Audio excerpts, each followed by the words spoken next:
Hello. जय श्री कृष्णा, जय श्री राम, जय श्री राधे राधे, जय श्री महाकाल। इस प्रवचन में आपको श्रवण कराएंगे काल यवन का भस्म होना एवं मुचकुंद की कथा श्रीमद् भागवत महापुराण के आधार पर।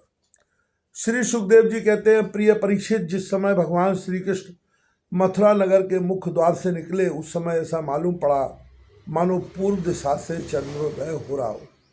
उनका श्यामल शरीर अत्यंत ही दर्शनीय था। उस पर रेशमी पीताम्बर की छटा निराली ही थी। वक्ष स्थल पर स्वर्ण रेखा के रूप में श्रीवत्स चिन्ह शोभा पा रहा था और गले में कौस्तुभ मणि जगमगा रही थी। चार भुजाएं थीं जो लंबी लंबी और कुछ मोटी मोटी थी। हाल के खिले हुए कमल के समान कोमल और रत्नारे नेत्र थे। मुख कमल पर राशि राशि आनंद खेल रहा था। कपोलों की छटा निराली ही थी। मंद मंद मुस्कान देखने वालों का मन चुराई लेती थी। कानों में मकराकृत कुंडल झिलमिल झिलमिल झलक रहे थे। उन्हें देखकर काल यवन ने निश्चय किया कि यही पुरुष वासुदेव है, क्योंकि नारद जी ने जो जो लक्षण बतलाए थे, वक्ष स्थल पर श्रीवत्स का चिन्ह, चार भुजाएं, कमल के से नेत्र, गले में बनमाला और सुंदरता की सीमा, वे सब इसमें मिल रहे हैं। इसलिए यह कोई दूसरा नहीं हो सकता। इस समय यह बिना किसी अस्त्र शस्त्र के पैदल ही इस ओर चला आ रहा है, इसलिए मैं भी इसके साथ बिना अस्त्र शस्त्र के ही लड़ूंगा। ऐसा निश्चय करके जब काल यवन भगवान श्री कृष्ण की ओर दौड़ा, तब वे दूसरी ओर मुँह करके रणभूमि से भाग चले और उन योगी दुर्लभ प्रभु को पकड़ने के लिए काल यवन उनके पीछे पीछे दौड़ने लगा। रणछोड़ भगवान लीला करते हुए भाग रहे थे। काल यवन पग पग पर यही समझता था कि अब पकड़ा तब पकड़ा। इस प्रकार भगवान उसे बहुत दूर तक एक पहाड़ की गुफा में ले गए। काल यवन पीछे से बार बार आक्षेप करता कि अरे भाई, तुम परम यशस्वी यदुवंश में पैदा हुए हो, तुम्हारा इस प्रकार युद्ध छोड़कर भागना उचित नहीं है। परंतु अभी उसके अशुभ निश्चेष नहीं हुए थे, इसलिए वह भगवान को पाने में समर्थ न हो सका। उसके आक्षेप करते रहने पर भी भगवान उस पर्वत की गुफा में घुस गए। उनके पीछे काल यवन भी घुसा। वहां उसने एक दूसरे ही मनुष्य को सोते हुए देखा। उसे देखकर काल यवन ने सोचा, देखो तो सही है, मुझे इस प्रकार इतनी दूर ले आया और अब इस तरह मानो इसे कुछ पता ही ना हो, साधु बाबा बनकर सो रहा है। यह सोचकर उस मूढ़ ने उसे कसकर एक लात मारी। वह पुरुष वहां बहुत दिनों से सोया हुआ था। पैर की ठोकर लगने से वह उठ पड़ा और धीरे धीरे उसने अपनी आंखें खोली। इधर उधर देखने पर ही काल यवन खड़ा हुआ दिखाई दिया। परीक्षित, वह पुरुष इस प्रकार ठोकर मारकर जगाए जाने से कुछ रुष्ट हो गया। उसकी दृष्टि पड़ते ही काल यवन के शरीर में आग पैदा हो गई और वह क्षण भर में जलकर राख का ढेर हो गया। राजा परीक्षित ने पूछा, भगवान, जिसके दृष्टिपात मात्र से काल यवन जलकर भस्म हो गया, वह पुरुष कौन था? किस वंश का था? उसमें कैसी शक्ति थी और वह किसका पुत्र था? आप कृपा करके यह भी बतलाइए कि वह पर्वत की गुफा में जाकर क्यों सो रहा था। श्री सुखदेव जी कहते हैं, परीक्षित, वे इक्ष्वाकु वंशी महाराजा मानधाता के पुत्र राजा मुचकुंद थे। वे विप्रों के परम भक्त, शत प्रतिज्ञ, संग्राम विजयी और महापुरुष थे। एक बार इंद्रादि देवता असुरों से अत्यंत भयभीत हो गए थे। उन्होंने अपनी रक्षा के लिए राजा मुचकुंद से प्रार्थना की और उन्होंने बहुत दिनों तक उनकी रक्षा की। जब बहुत दिनों के बाद देवताओं को सेनापति के रूप में स्वामी कार्तिकेय मिल गए, तब उन लोगों ने राजा मुचकुंद से कहा, राजन, आपने हम लोगों की रक्षा के लिए बहुत श्रम और कष्ट उठाया है, अब आप विश्राम कीजिए। वीर शिरोमणि, आपने हमारी रक्षा के लिए मनुष्य लोक का अपना अकंटक राज्य छोड़ दिया और जीवन की अभिलाषाएं तथा भोगों का भी परित्याग कर दिया। अब आपके पुत्र, रानियां, बंधु बांधव और अमात्य मंत्री तथा आपके समय की प्रजा में से कोई नहीं रहा है। सबके सब काल के गाल में चले गए। काल समस्त बलवानों से भी बलवान है। वह स्वयं परम समर्थ, अविनाशी और भगवत स्वरूप है। जैसे ग्वाले पशुओं को अपने बस में रखते हैं, वैसे ही वह खेल खेल में सारी प्रजा को अपने अधीन रखता है। राजन, आपका कल्याण हो। आपकी जो राज्य, आपकी जो इच्छा हो हमसे मांग लीजिए। हम केवल मोक्ष के अतिरिक्त आपको सब कुछ दे सकते हैं, क्योंकि केवल मोक्ष देने की सामर्थ्य तो केवल अविनाशी भगवान विष्णु में ही है। परम यशस्वी राजा मुचकुंद ने देवताओं के इस प्रकार कहने पर उनकी वंदना की और बहुत थके होने के कारण निद्रा का ही वर मांगा तथा उनसे वर पाकर वे नींद से भरकर पर्वत की गुफा में जा सोए। उस समय देवताओं ने कह दिया था कि राजन, सोते समय यदि आपको कोई मूर्ख बीच में ही जगा देगा तो आपकी दृष्टि पड़ते ही उसी क्षण भस्म हो जाएगा। परीक्षित, जब काल यवन भस्म हो गया तब यदवश शिरोमणि भगवान श्री कृष्ण ने परम बुद्धिमान राजा मुचकुंद को अपना दर्शन दिया। भगवान श्री कृष्ण का श्री विग्रह वर्षाकालीन मेघ के समान सांवला था। रेशमी पीताम्बर धारण किए हुए थे। वक्ष स्थल पर श्री वत्स और गले में कौस्तुभ मणि अपनी दिव्य ज्योति बिखेर रहे थे। 4 भुजाएं थी। बैजंती माला अलग ही घुटनों तक लटक रही थी। मुख कमल अत्यंत सुंदर और प्रसन्नता से खिला हुआ था। कानों में मकराकृत कृति कुंडल जगमगा रहे थे। ओठों पर प्रेम भरी मुस्कुराहट थी और नेत्रों की चितवन अनुराग की वर्षा कर रही थी। अत्यंत दर्शनीय तरुण अवस्था और मतवाले श्रृंग के समान निर्भीक चाल। राजा मुचकुंद यद्यपि बड़े बुद्धिमान और धीर पुरुष थे, फिर भी भगवान की यह दिव्य ज्योतिर्मयी मूर्ति देखकर कुछ चकित हो गए। उनके तेज से हत प्रतिभ हो सकपका गए। भगवान अपने तेज से दुर्दर्श जान पड़ते थे। राजा ने तनिक शंकित होकर पूछा। राजा मुचकुंद ने कहा, आप कौन हैं? इस कांटों से भरे हुए घोर जंगल में आप कमल के समान कोमल चरणों में क्यों विचर रहे हैं? और इस पर्वत की गुफा में ही पधारने का क्या प्रयोजन था? क्या आप समस्त तेजस्वियों के मूर्तिमान तेज अथवा भगवान अग्निदेव तो नहीं है? क्या आप सूर्य, चंद्रमा, देवराज इंद्र या कोई दूसरे लोकपाल हैं? मैं तो ऐसा समझता हूँ कि आप देवताओं के आराध्य देव ब्रह्मा, विष्णु तथा शंकर, इन तीनों में से पुरुषोत्तम भगवान नारायण ही है।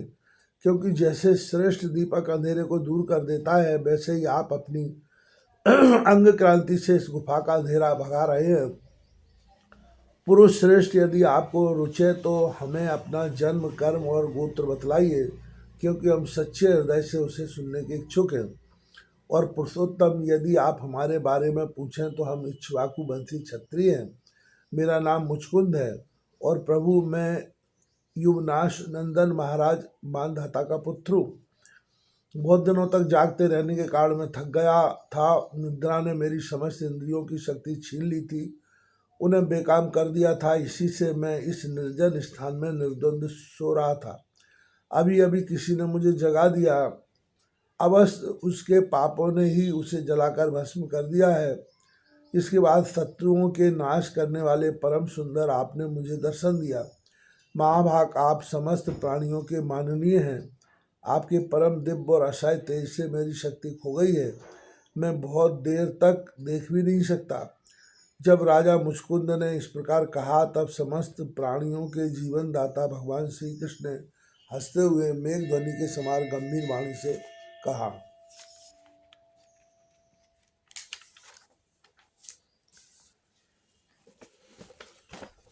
भगवान श्री कृष्ण ने कहा, प्रिय मुचकुंद, मेरे हजारों जन्म, कर्म और नाम हैं।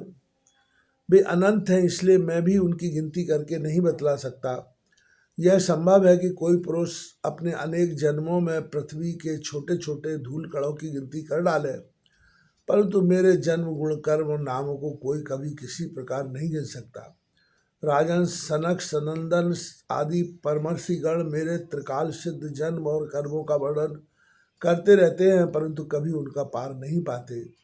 प्रिय मुचकुंद, ऐसा होने पर भी मैं अपने वर्तमान जन्म, कर्म और नामों का वर्णन करता हूँ, सुनो। पहले ब्रह्मा जी ने मुझसे धर्म की रक्षा और पृथ्वी के बाहर बने हुए असुरों का संहार करने के लिए प्रार्थना की थी।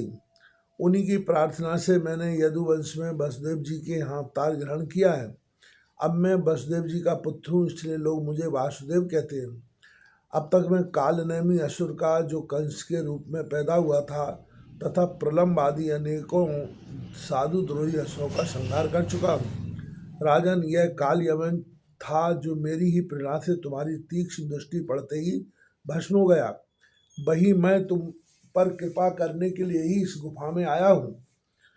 तुमने पहले मेरी बहुत आराधना की है और मैं हूँ भक्तवत्सल, इसलिए राजा से तुम्हारी जो अभिलाषा हो मुझसे मांग लो, मैं तुम्हारी सारी अभिलाषाएं पूर्ण कर दूंगा। जो पुरुष मेरी शरण में आ जाता है उसके लिए फिर ऐसी कोई वस्तु नहीं रह जाती जिसके लिए वह शोक करे। सुखदेव जी कहते हैं, जब भगवान श्री कृष्ण ने इस प्रकार कहा तब राजा मुचकुंद को वृद्ध गर्ग का वह कथन याद आ गया कि यदुवंश में भगवान अवतीर्ण होने वाले हैं। वे जान गए कि स्वयं भगवान नारायण हैं। आनंद से भरकर उन्होंने भगवान के चरणों में प्रणाम किया और इस प्रकार स्तुति की। मुचकुंद ने कहा, प्रभु, जगत के सभी प्राणी आपकी माया से अत्यंत मोहित हो रहे हैं।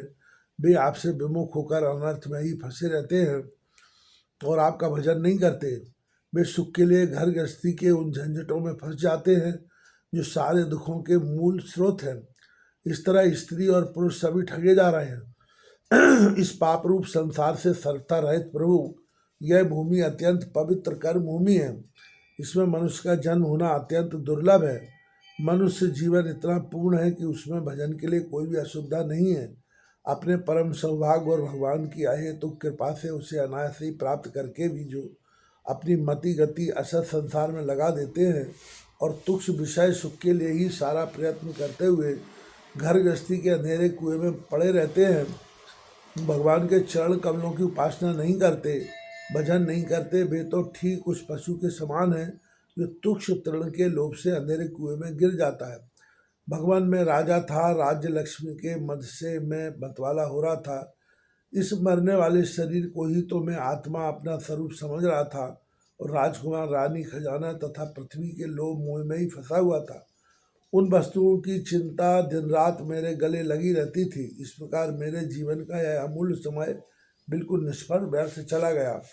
जो शरीर प्रत्यक्ष ही घड़े और भीत के समान मिट्टी का है और दृश्य होने के कारण उन्हीं के समान अपने से अलग भी है, उसी को मैंने अपना स्वरूप मान लिया था और फिर अपने को मान बैठा था नरदेव। इस प्रकार मैंने मदान धोकर आपको तो कुछ समझा ही नहीं। रथ, हाथी, घोड़े और पैदल की चतुरंगनी सेना तथा सेनापतियों से घिरकर मैं पृथ्वी में इधर उधर घूमता रहा।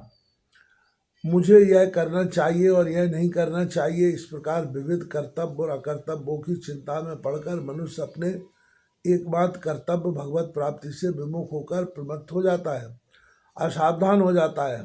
संसार में बांध रखने वाले विषयों के लिए उसकी लालसा दिन दूनी रात चौगुनी बढ़ती ही जाती है। परंतु जैसे भूख के कारण जीव लपलपाता हुआ सांप असावधान चूहे को दबोच लेता है, वैसे ही काल रूप से सदा सर्वदा सावधान रहने वाले आप एकाएक उस प्रमादग्रस्त प्राणी पर टूट पड़ते हैं और उसे ले बीतते हैं, जो पहले सोने के रथों पर अथवा बड़े बड़े गजराजों पर चढ़कर चलता था और नरदेव कहलाता था। वही शरीर आपके अबाध काल का ग्रास बनकर बाहर फेंक देने पर, पक्षियों की विष्ठा धरती में गाड़ देने पर सड़कर कीड़ा और आग में जला देने पर राख का ढेर बन जाता है। प्रभु, जिसने सारी दिशाओं पर विजय प्राप्त कर ली है और जिससे लड़ने वाला संसार में कोई रह नहीं गया है, जो श्रेष्ठ सिंहासन पर बैठता है और बड़े बड़े नरपति जो पहले उसके समान थे अब जिसके चरणों में सिर झुकाते हैं, वही पुरुष जब विषय सुख भोगने के लिए जो घर गृहस्थों की एक विशेष वस्तु है स्त्रियों के पास जाता है, तब उनके हाथ का खिलौना उनका पालतू पशु बन जाता है। बहुत से लोग विषय भोग छोड़कर पुनः राज्यादि भोग मिलने की इच्छा से ही दान पुण्य करते हैं और फिर जन्म लेकर सबसे बड़ा परम स्वतंत्र सम्राट हो ऐसी कामना रखकर तपस्या में भली भांति स्थित हो शुभ कर्म करते हैं। इस प्रकार जिसकी तृष्णा बढ़ी हुई है वह कदापि सुखी नहीं हो सकता। अपने स्वरूप में एक रस स्थित रहने वाले भगवान जीव अनादि काल से जन्म मृत्यु रूप संसार के चक्कर में भटक रहा है। जब उस चक्कर से छूटने का समय आता है तब उसे सत्संग प्राप्त होता है। यह निश्चय है कि जिस क्षण सत्संग प्राप्त होता है उसी क्षण संतों के आश्रय कार्य कारण रूप जगत के एकमात्र स्वामी आप में जीव की बुद्धि अत्यंत दृढ़ता से लग जाती है।